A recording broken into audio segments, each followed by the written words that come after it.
Juru bicara Menteri Pertahanan sekaligus Presiden terpilih Prabowo Subianto Dhanil Anzar Simanjuntak menyindir ada pihak yang asal beda demi cari jabatan dan gubernur bukan jabatan oposisi melainkan kepanjangan tangan pemerintah pusat. Publik menduga-duga pernyataan Dhanil ini mengarah ke calon gubernur Jakarta Anies Baswedan. Apakah pernyataan juru bicara Prabowo itu keluar karena ada kaitannya dengan konstelasi politik Pilkada Jakarta di mana elektabilitas Anies di sejumlah survei berada di posisi atas? Bergabung untuk saat ini produser Jakarta Melayu Festival yang juga loyalis Anies Baswedan Geis Khalifa, kemudian politisi Partai Gerindra Emmanuel Ebenezer, dan pengamat politik Ray Rangkuti. Selamat sore semuanya, apa kabar? Sore Bung. Sore, Terima kasih seluruhnya sudah hadir dalam diskusi kami kali ini. Saya mulai ke Bung Ray dulu deh kalau begitu. Kalau Anda menangkapnya konteks apa sebetulnya yang hendak disampaikan dari pernyataan Bung Dhanil ini? Iya, saya kira jelas ya yang dimaksudkan ini adalah terhadap Anies Baswedan. Karena ini kalau kita lihat sebetulnya rentetan dari yang sebelumnya menurut saya. Sebelumnya itu kan Anies Baswedan semacam mengkritik kinerja dari PJ Heru gitu ya. Di mana salah satunya juga disebutkan soal kalau ke rakyat itu jangan pelit-pelit lah gitu. Itu kan tembakannya ada dua tuh. Pertama tentu soal adanya dugaan pemotongan-pemotongan atau apa terkait dengan program KJP macam-macam gitu ya. Yang kedua adalah sindiran terhadap rencana pembiayaan makan siang gratis yang dari 500.000 menjadi 7.500 kan. Kan pernah kita dengar begitu ceritanya, meskipun kemudian sekarang dipertegas lagi oleh Gepard yang mengatakan bahwa makan siang gratis itu biayanya tetap 15.000 gitu. Tapi kalimat dari Anies itu menurut saya sih merujuk kepada dua itu. Pertama adalah Anies di dalam beberapa kali silaturahmi dengan warga mungkin mendapatkan laporan kok tiba-tiba KJP saya nggak ada, ini nggak ada, gitu ya, macam-macam gitu ya. Lalu Anies mengeluarkan pernyataan bahwa untuk rakyat itu jangan pelit-pelit lah gitu. Nah, pelit itu terkait dengan kebijakan di DKI dan mungkin terkait dengan kebijakan tingkat nasional yang berhubungan dengan makan siang gratis yang rencananya 15.000 menjadi 7.500. Nah, sekarang bertambah ke situasi yang seperti yang sekarang gitu ya. Jadi ini saya lihat satu rentetan gitu. Padahal kalau sebelumnya ini kan nggak ada aksi sebetulnya dari Anies. Nah, kenapa juru bicara Pak Prabowo menanggapinya gitu? Saya kira karena dia ingin merujuk ke angka 7.500 ya, dengan masyarakat kita jangan yang apa namanya yang pelit-pelit lah begitu ya. Dan oleh karena itu mungkin ya ini kayaknya lingkungan istana sudah mendefinisikan Anies ini bagian dari oposisi gitu. Baik, oke, tahan dulu di situ, Bung. Saya ke Bung Geis karena begini, sempat dicuitkan juga oleh Bung Dhanil, Bung Geis, ada beberapa pihak ingin menggunakan jabatan kepala daerah sekadar panggung asal beda untuk anak tangga jabatan politik berikutnya. Anda menangkapnya bahwa ini lagi menyindir Anies juga seperti pandangannya ada Bung Ray Rangkuti? Ya, yang pertama saya terus terang kecewa ya karena pertama kali saya dihubungi yang akan berbicara dengan kita adalah Dhanil Anzar, sementara dia tidak ada sekarang. Jadi saya dengan Ray membicarakan orang yang nggak ada, siapa dia gitu loh. Siapa Dhanil Anzar gitu untuk kita diskusikan di sini. Kami sebetulnya sudah mengundang tapi sampai sekarang belum memberikan respon lebih lanjut, bahkan sampai kita melakukan diskusi ini. Tahu gitu karena saya merasa bahwa berbicara tanpa ada orangnya itu menurunkan ini kita gitu loh, karena dia bukan siapa-siapa gitu untuk kita bicarakan bersama, dia bukan siapa-siapa gitu. Oke. Tapi kalau kemudian Anda menangkap kesannya ini gimana sebetulnya? Ya gimana ya membicarakan tapi orangnya nggak ada gitu ya. Nggak layak juga saya menginikan yang Ray aja lah.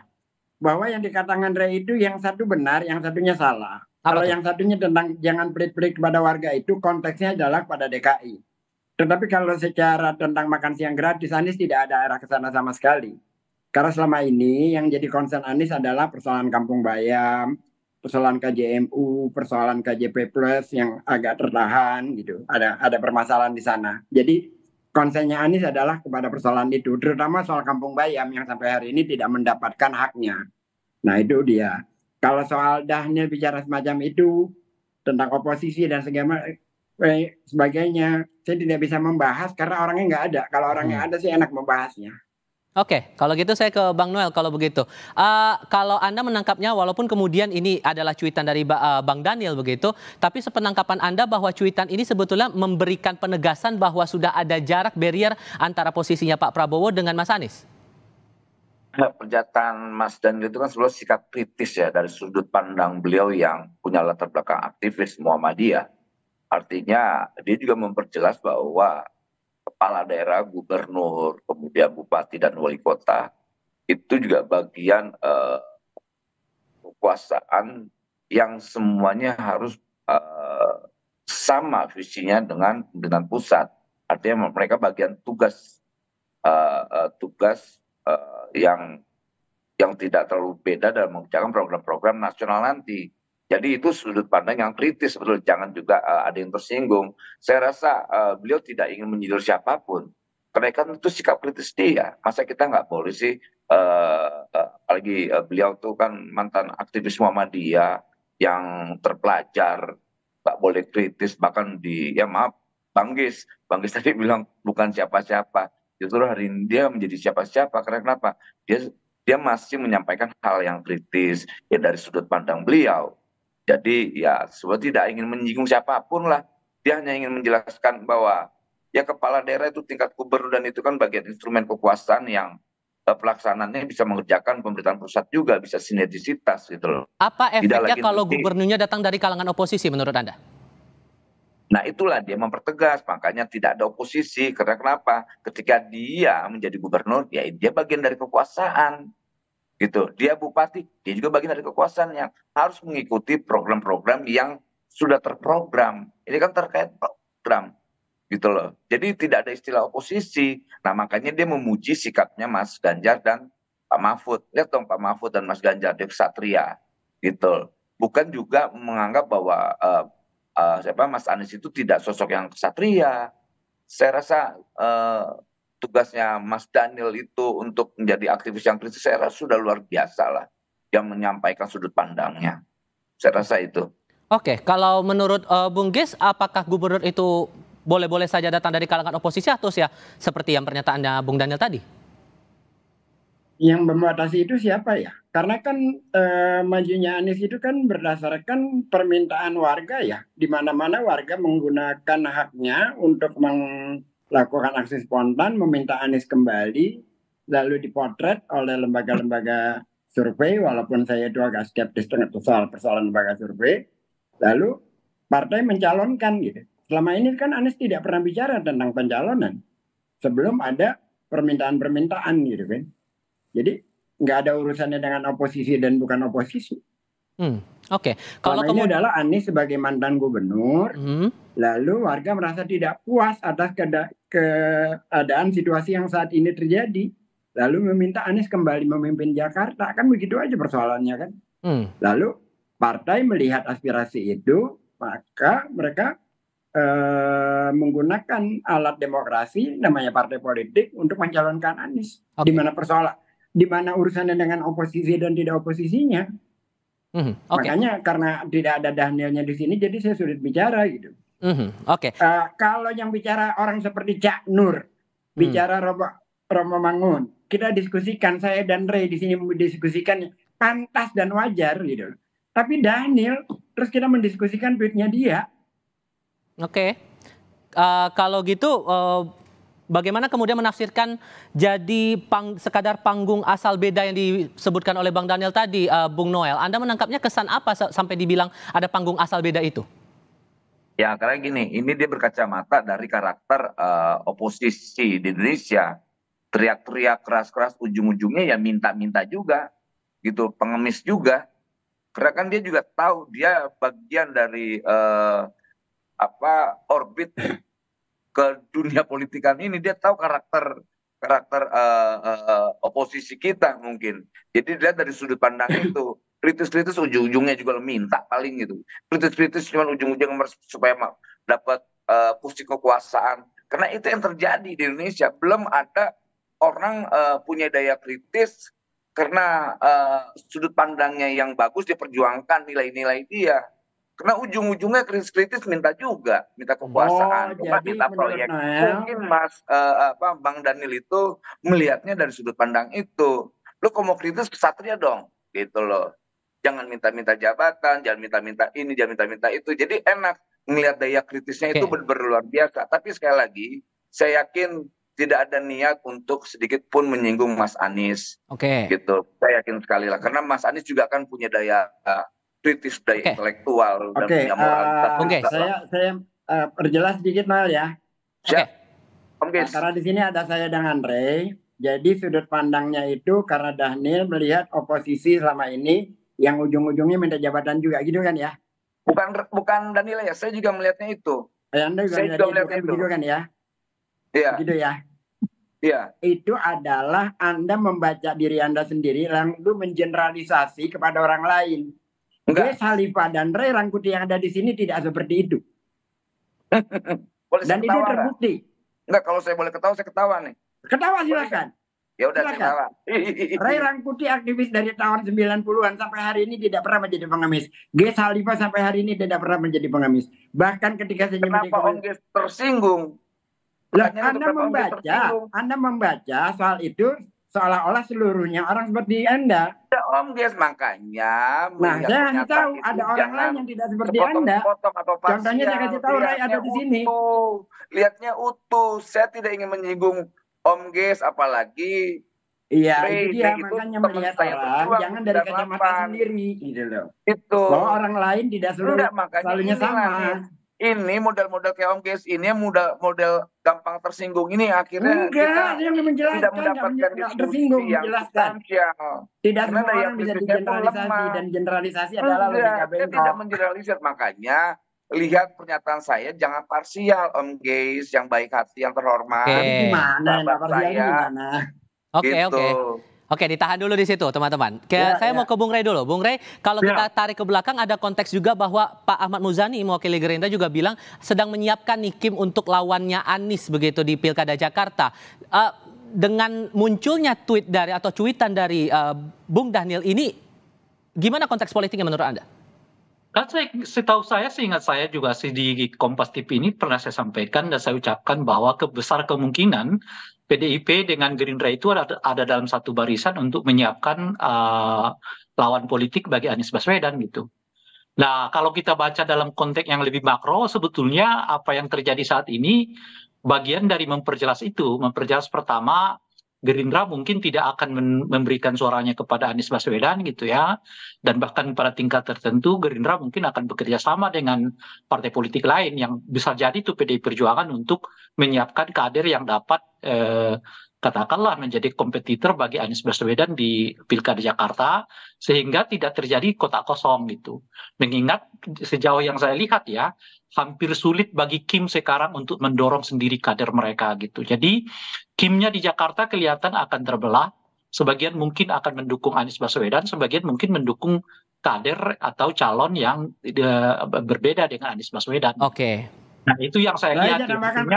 Anda pernah mengemis jabatan, Ray? Kenapa? Anda pernah mengemis jabatan?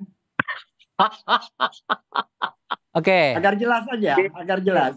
Om Grace ini lucu sekali, gampang tersinggung. Aduh, malu-malu. Supaya jelas, karena supaya tidak ada klaim gitu. Di luar itu lebih enak dan di dalam. Mengkaji pernyataan. Oke, ya udah kita tahan dulu di situ, kita lanjutkan lagi usai jeda termasuk soal bagaimana kemudian membaca pernyataan dari Mas Anies belum lama ini yang bilang bahwa dia akan merasa terhormat kalau kemudian Gerindra mengusung namanya untuk maju di Pilgub Jakarta. Kita akan lanjutkan lagi di segmen berikutnya, usai jeda berikut.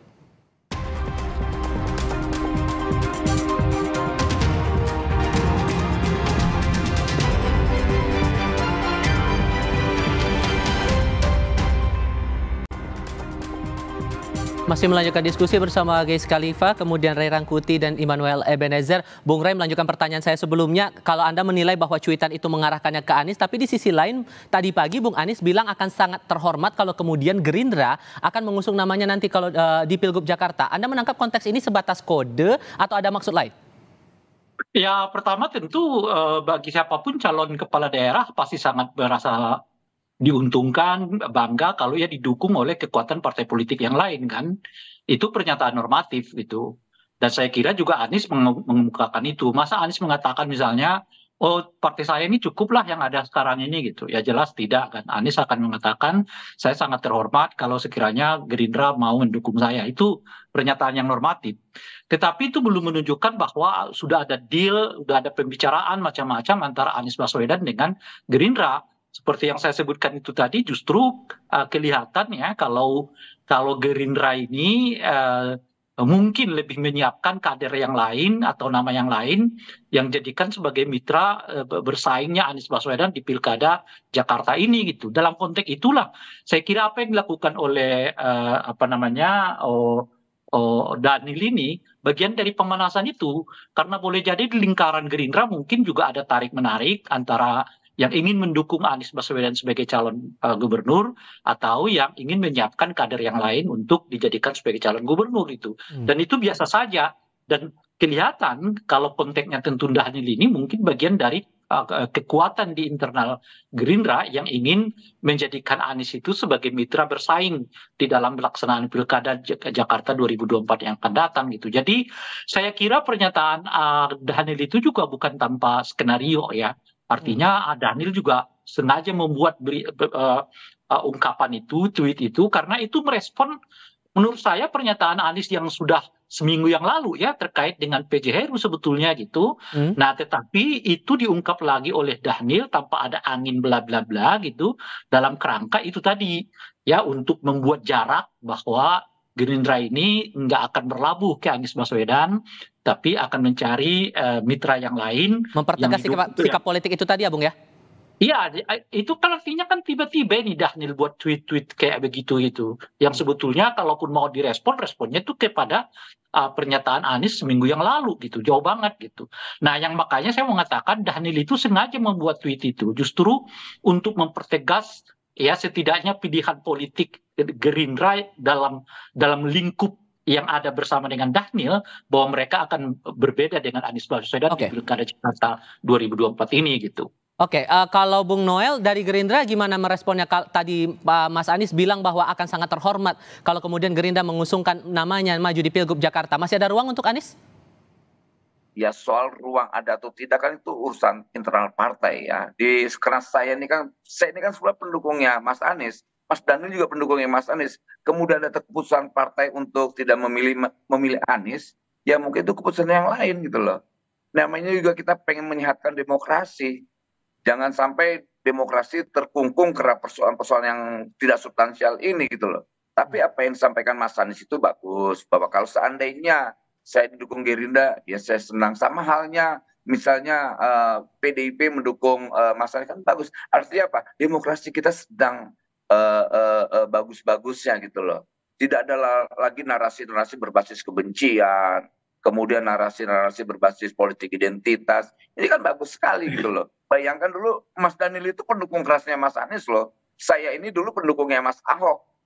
Gitu. Sebetulnya beda kutub gitu. Tapi saya suka sekali dengan proses demokrasi sekarang. Mulai narasi-narasi yang basisnya kebencian itu sudah mulai tereliminasi dan sudah tidak ada. Jadi kita bicara tentang gagasan besar buat Jakarta ke depan seperti apa. Saya rasa itu. Oke, Bung Geis, dengan pernyataan Mas Anies tadi bahwa akan sangat terhormat kalau didukung Gerindra lagi di Pilgub Jakarta, Anda sebagai loyalis gimana ngerespon? Ada pernyataan Anies akan merasa terhormat kalau didukung Gerindra. Kalimatnya persis seperti itu. Ya, ada kalimatnya seperti itu. Iya, tadi pagi dalam agenda di Jakarta menyampaikan hal itu. Ya, karena sih nggak mendengar itu gitu loh. Oke, kalau gitu kita coba putarkan kembali ya pernyataan dari Anies yang kami temui pagi tadi. Kita coba dengarkan dulu, Bung Geis. Ya.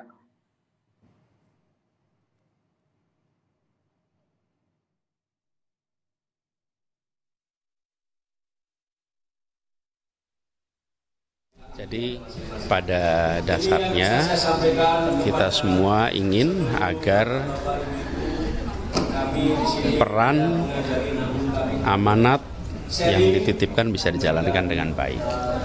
Jadi kita semua lihat menjadi sebuah kehormatan untuk bisa meneruskan apa yang sudah dikerjakan dan meneruskan yang pernah kita kerjakan bersama-sama, karena kita menginginkan ya Jakarta sebagai kota global bisa maju dan bisa ikut menopang kegiatan-kegiatan yang terkait dengan pemerintah pusat di kota ini. Gimana Bung Ges ngeresponnya? Ya berarti kan nggak ada pernyataan letter seperti itu kan. Oke, jadi menangkapnya gimana? Meneruskan, ya itu normatif sekali, bagus sekali, normatif saja itu sih. Dan kalau ternyata kemudian ada dukungan, Anda merasa tidak masalah? Nggak ada masalah lah, namanya ada dukungan ya bagus dong. Untuk dalam konteks Anies ya tidak ada masalah. Tapi kalau untuk saya pribadi, sebaiknya partai yang namanya PSI itu jangan pernah mendukung Anies. Buat saya ya, bukan buat Anies ya. Oke, baiklah. Terima kasih semuanya sudah hadir dalam diskusi. Bung Ges Khalifa, Bung Ray Rangkuti, Bang Emmanuel Ebenezer. Sama-sama semuanya.